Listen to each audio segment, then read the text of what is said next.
My client asked me to replicate this dress by Nuovo Official. You can check them out on Instagram. They are top celebrity designers brand and they are so good with their job. So this is what I delivered after checking out the dress by Nuovo Official, and this is how the dress looks on my client. So today I'm going to be teaching you how you can achieve this gorgeous dress as well. This video is actually going to be in two parts. This is going to be the drafting part. I don't want the video to be too long, so that is why I'm going to cut this video. So I'll be using this toned chantilly lace. Okay, I will advise that you work with the chantilly lace that does not have stones, because you have to remove your stones when you want to sew.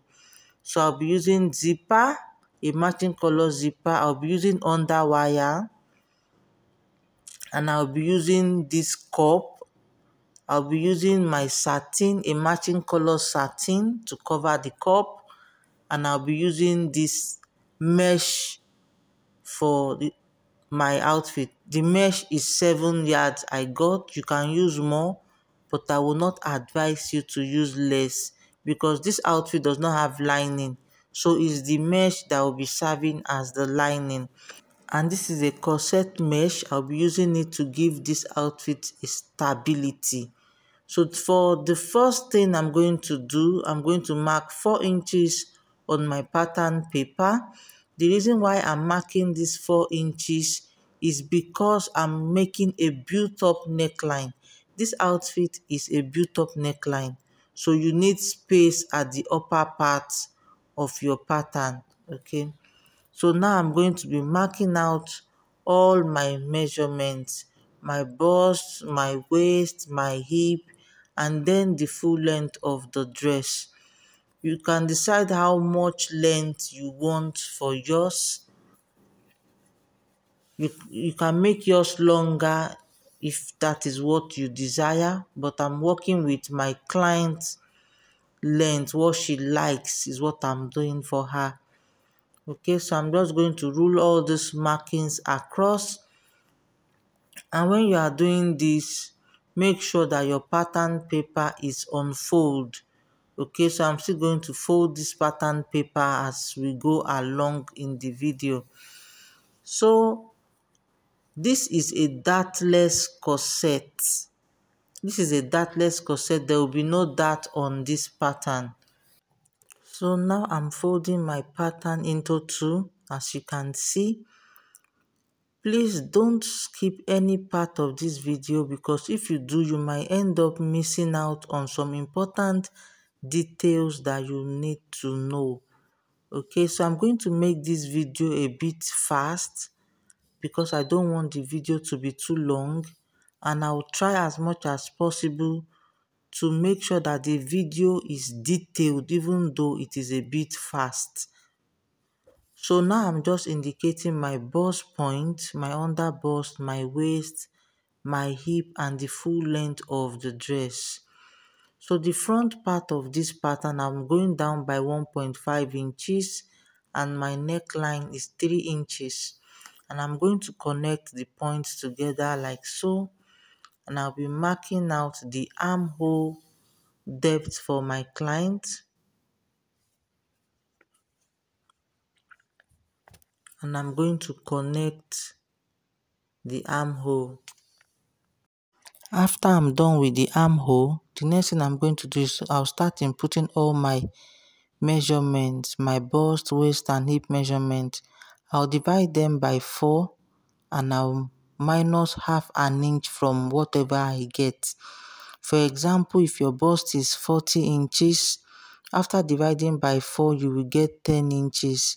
So you can remove like half of an inch from it. So that will give you 9.5 inches. Okay, but I actually removed 1 inch from mine, but I will not advise you to do that so that you will not run at a loss. It depends on how stretchy your fabric is. So for the full length of this my circumference, I removed 5 inches from the hip measurement. So that is what I used for the full length of the dress, that circumference there. So now I'm just going to connect my armhole and give it a nice curve. As we all know, the armhole is not straight, the armhole is curvy. So I forgot to remove the 1 inch for the bust part. So that's what I'm removing here. So I will not advise that you remove 1 inch for yours. Please remove half of an inch so you don't run at a loss depending on how stretchy your fabric is. Note that you can always shape in your outfit if it's too wide, but you cannot increase it though. So it's better you just pay attention to everything I'm saying. So now let's move to the neckline. So this is a built up neckline, and I'll be going in by half of an inch from that point because I don't want the neckline to be too loose. I'm working with a stretchy fabric. So you need to measure your client's neckline. So I'm just trying to make sure that the line I have there is straight. It wasn't straight before. So I'm going up by 2.5 inches for the built up neckline. So from that part, I just went in by 1/4 of an inch because I want it a little bit snatched. I will advise that you measure that upper circumference of your client. So after drawing this line, I'm just going to mark half of an inch there like so.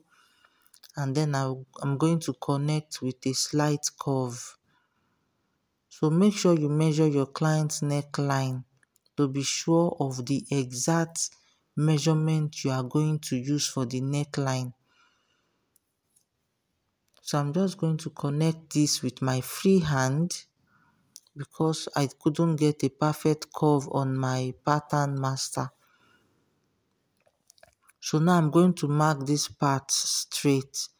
If not that, and the reason why I'm marking that part straight is because I'm using a lace edge for that part. So there's no point giving that part a slight curve.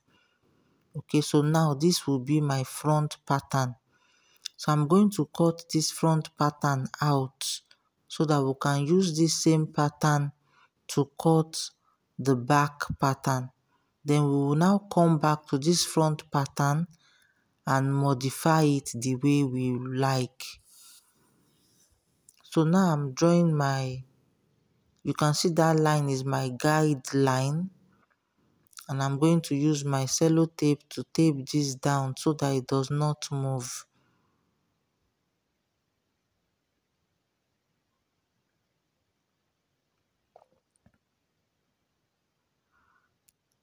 So once I'm done taping, I'm just going to cut out the same shape that I have already cut out, the same shape. But for the armhole, I'm going to increase the back armhole by half of an inch. As we all know, the back is wider than the front. So for the back shoulder drop, I did 1 inch for the back shoulder drop, while the front shoulder drop is 1.5. So I just replaced it. I'll remove my front pattern and I'm going to mark out all the lines I have on this pattern. I will not be marking the underbust because there's no underbust on the back pattern. So we have just the bust, we have the waist, and we have the hip line. That's all we need for the back. So the front and back is not the same. My client's back measurement is 2 inches shorter than the back. So that's what I connected on the back waistline. I went up by 2 inches, 2.5 inches, sorry. So you can see, and I'm going to close that 2.5 inches. I'm trying to eliminate zipper bulge as much as possible. Okay, so after doing this, I'm going to tape this down. So I'm using my paper tape to tape this down. So you can see the you can see the shortage I have there. I'm going to replace it, you can see. So now whatever you removed on the waistline, you need to replace it back on the hip line.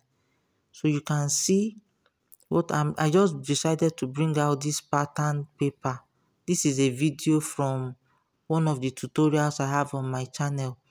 I forgot to do it on the white pattern paper.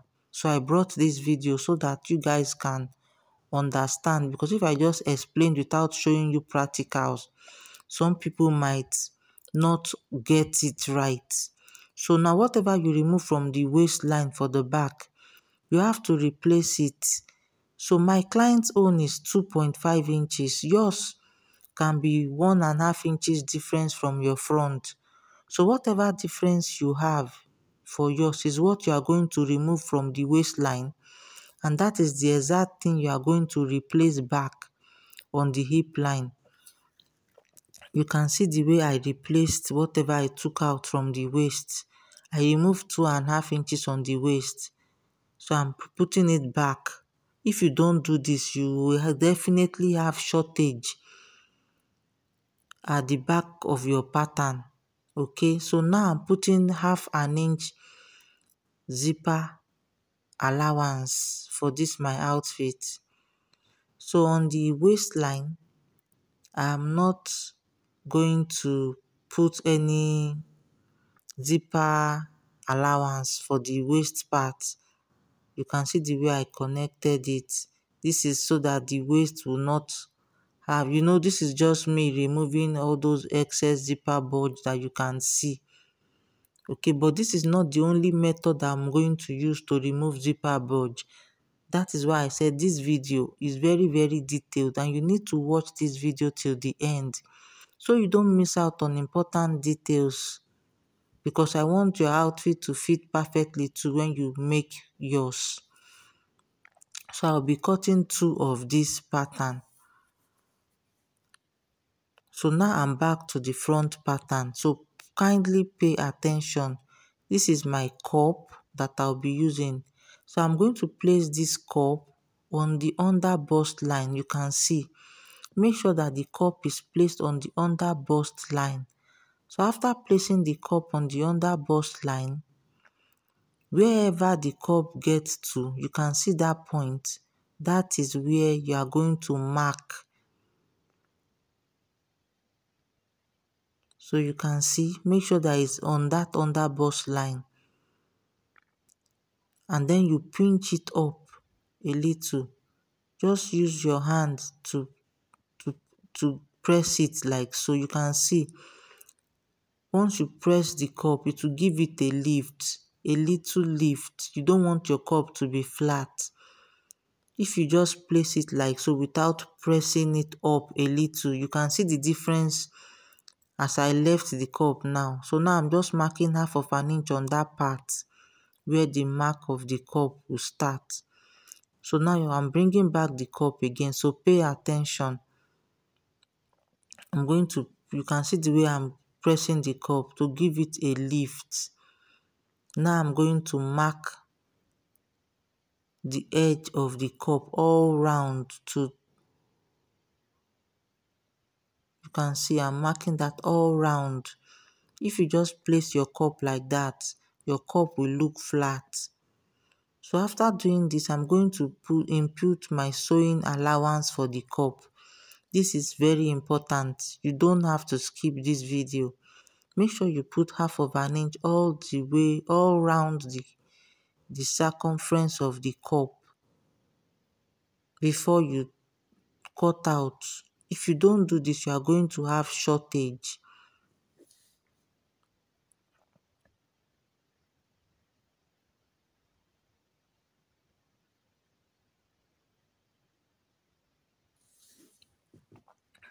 So I'm going to connect all the points together.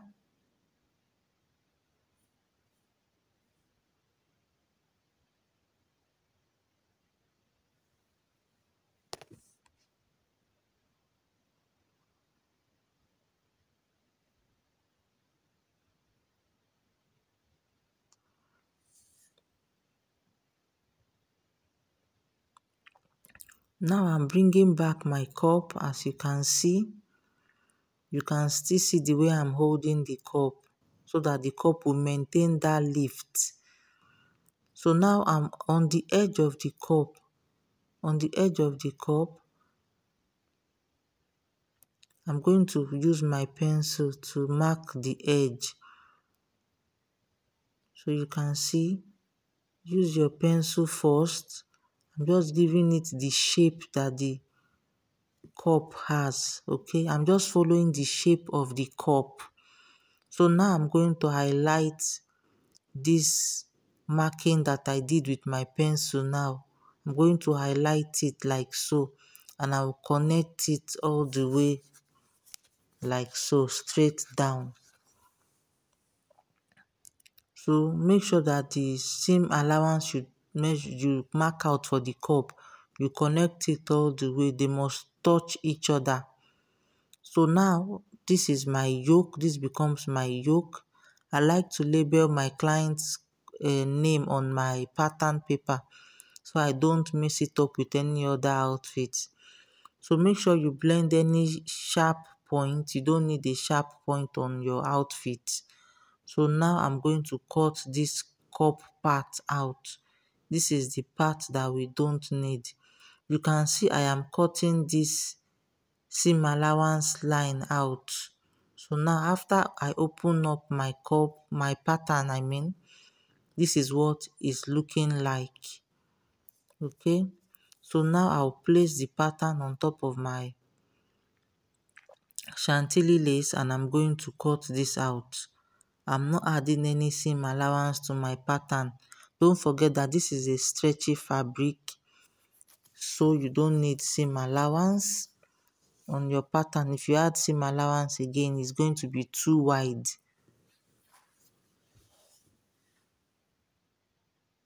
So I'm not adding any seam allowance, as you can see, because the seam allowance has already been added to the cup.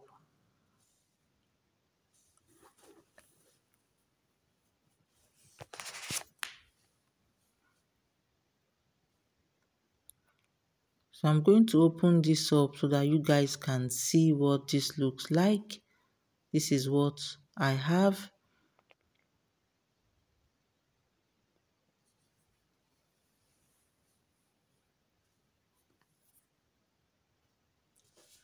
So this is my front yoke. This is my front yoke, and this is my chantilly lace. Okay, so this lace stretches both ways. So if you just place like so and you cut, you are going to have serious fitting issues. Okay, you are going to have serious fitting issues. So you can see the net stretches this way and it also stretches this way. Okay, we already reduced the distance for the shoulder part, so we already have shortage on this side, so it's okay for your chantilly lace to stretch like so. If you follow the cutting process, the drafting process, you will understand what I'm talking about. But this part is this actual length we cut out. So what you are going to do, you are going to place your chantilly lace on it like so, and then you pin all this part down.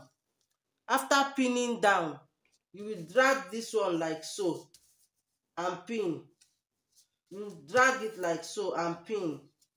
You pin all this side after pulling. After pulling it like so, you pin everywhere. You pin it down. Okay, you pin it down and you cut it out. So you do this for the back panel as well, the upper part of the back panel. You are not doing this for the skirt part. You are doing this for only the yoke and the upper part of the back panel. If you don't stretch this out, you are going to have serious zipper bulge issues, even though you have already taken into consideration of your zipper bulge and all of that. If you just cut like so, you are going to have zipper bulge issues, so you need to stretch it out like so. You can see the excess that is coming out from, you can see my hand, you can see the excess that is coming out. So you need to put that into consideration so that you will not have zipper bulge issues. So I'll cut this out. And so back to our back piece. Now I just placed it on another fabric. on another pattern paper, I beg your pardon, and I'm just going to follow the shape that I already have there. I'm just going to trim this out. It is a must that you measure your piece, you cut out another pattern paper. Okay, just follow me and you will understand the reason why I'm cutting out another pattern paper. So this is for the back. We need 2 pieces for the back. So this is the back pattern paper. I'm going to remove my pins and separate them. We are still working on our back pattern. So now I'm using this my chantilly lace, and I want the lace edge to be at the upper part, which is the neckline, and also at the hem part. So now my chantilly lace is longer than my pattern paper. So in order for me to get what I want, I'm going to slash this. So I decided to slash this on the waistline, on the actual back waistline, so that I will have joining on that part. Okay, but I'm going to hide the joining so nobody will see the joining.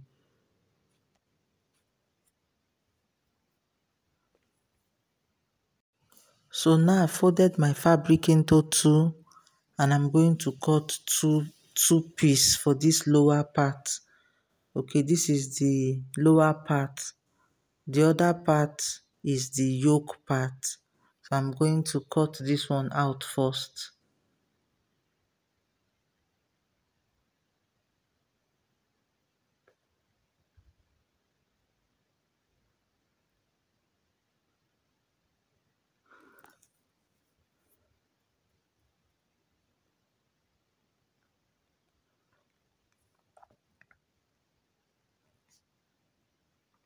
So now I've cut out the upper part.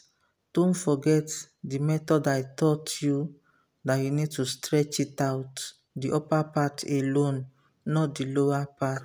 Now I'm going to place them on top of each other, and I will join them to make it one piece. So thank you so much guys for watching. Thank you if you are a new subscriber. Thank you for joining the family. If you would like to join our online classes, you can contact me on the number showing on the left side of your screen. Our online classes are well detailed and they are simplified even for beginners to understand. Okay, so I'll see you in my next video, but for now, stay blessed and stay safe. Don't look for trouble. I'll see you in the next video. Bye for now. Ciao.